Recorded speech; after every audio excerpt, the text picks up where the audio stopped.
کیا آپ نے سوچا ہے کبھی اپنے بھائی کو بھائی دھوکہ دے دے؟ کیا آپ نے ایسا کچھ سوچا؟ یہی ہوا تھا حضرت یوسف علیہ السلام کے ساتھ۔ قرآن میں اللہ تعالیٰ کا ارشاد ہے وَأَجْمَعُوا أَن يَجْعَلُوهُ فِي غَيَابَةِ الْجُبِّ۔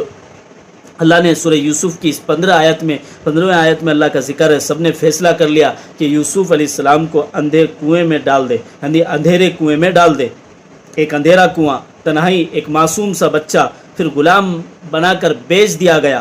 دیکھیے پھر ایک اور آزمائش، یہ آزمائش پر نظر رکھیے۔ قرآن کہتا ہے ثم بدا لهم من بعد ما رأوا الآیات لیسجننه حتی حین۔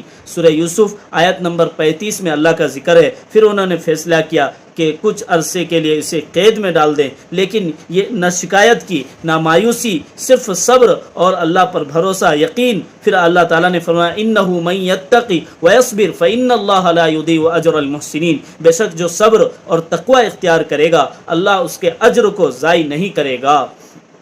اور پھر یہی قیدی مصر کا خزانہ، یعنی مصر کے خزانہ دار بن گیا، یعنی وہی مصر کے عزیز بن گئے، بادشاہ بن گئے۔ عجبا لامر المؤمن وان امرہ کلہ خیر۔ مومن کا ہر معاملہ اس کے لیے بہتر ہوتا ہے۔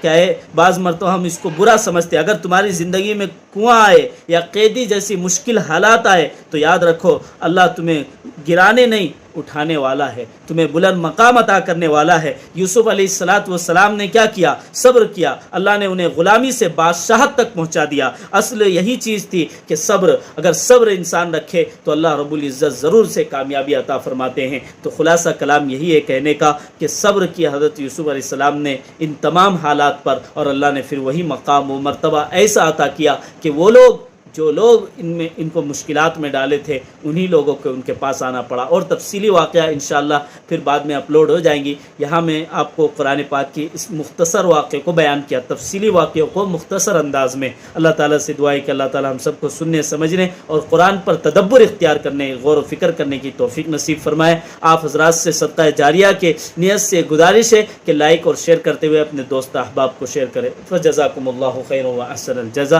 السلام علیکم ورحمۃ اللہ وبرکاتہ۔